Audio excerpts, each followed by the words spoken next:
Something kind of I've been thinking about is like the preface paradox, which is like, well, sort of it's like an analogy for like your like thoughts or like your beliefs on like what is like fundamentally true about the universe. And there's like a bunch of them. Like you could write them all down and like whatever. And basically, it's like in the preface of a book. Why am I explaining this? Whatever. Preface of a book, an author says like, while I believe every statement, if it's like nonfiction or something, while I believe every statement in this book to be true, um, I'm aware of the fallibility. I think I said that right. Whatever. Of man or whatever, or of humans, and some of them maybe, or like one of them may be wrong or two or whatever. Um, so yeah, just keep that in mind. Be a critical thinker and don't just accept everything because there's we are a flawed species, and so basically, like for your beliefs, like your many beliefs about um just how like the universe and how it is and stuff, like most like probably at least one of those is wrong. But if you look at everything, if someone like asks you everything single belief, you're like, well, yeah, of course that's true. Like, duh, or like this has to be true. Like from like logically, every like that like what else could it be? And but it's like, but if you're also asked like, do you think every single one of like those many things are true? Like, people are disproven like on certain things like a lot of the time, and then you're like, well, yeah, there's probably like at least one of them's not true. But then it's like kind of, I mean, it's a little bit of a slippery slope. But like you could be like, well, maybe how could that, maybe nothing's true? Like, how do you know anything, or how can you be really really sure of anything? Um, and then I saw this thing about like, okay, I guess it's like kind of overused in like the existential world or whatever, but like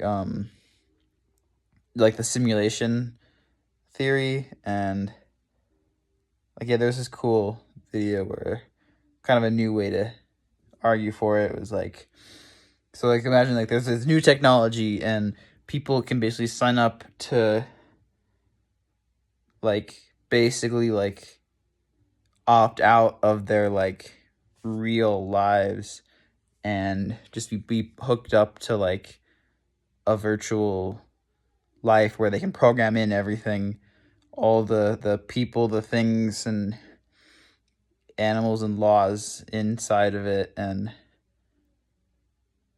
like and just like live that, or like they would think that that's reality. And like, well, it was mostly just a thought experiment, like would you like sign up for this basically if you could like choose.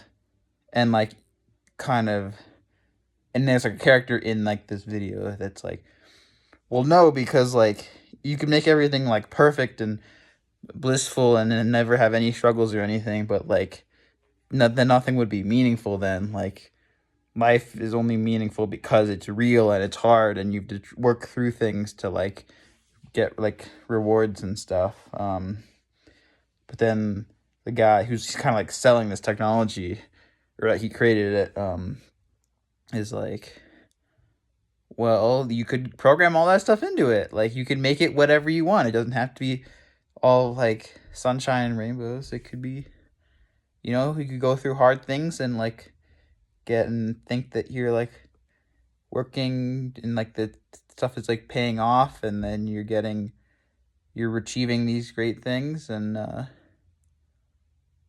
like, wouldn't that be great? Like, if it's, I mean, it's really just the experiences that matter. It's not like the fact that it's like real, like that doesn't really matter at all. Like, I've kind of had this thought before. Like, I've had like really great dreams of like just great experiences and kind of rewards and like stuff like that, and like connections with people. And even like romances and stuff. But and like obviously afterwards, I'm like, oh shit, like that. None of that was real. Like, damn, that kind of makes it like not as meaningful. But then I think like, in the moment, there's not really a difference between having that, experience. I mean, it's a dream, but it's, I mean, everything's just in your head. Oh, great Harry Potter quote, by the way. It's like, of course it's all in your head, but why should that mean it isn't real? Anyways, yeah, like there's not really, in my mind, a significant difference between a dream or any other experience, except, eventually you wake up and then you're like, oh, well, that wasn't real. So it's kind of, I don't really value that as much now. But like, if you never woke up, then the dream is as meaningful as any other experience. So, like, would I sign up for that? Like, if that technology existed? I mean, probably, oh my God, it's so scary. Like, it's such a scary kind of hypothetical for some reason, because, like, it's like, oh, but then, like, I would, like, miss out on, real experiences with, like, my family and friends and, like, other people I might meet. But then, like, well, what if they're all plugged in and having a great time and having what they think are real connections with other people and having, what feels like meaningful experiences and discoveries and achievements and all this stuff. And it's like, whoa, whoa, whoa, like, something feels off there. It's not enough to make me say, like, oh, I shouldn't do that, nobody should do it. Like, it's just an interesting thought. And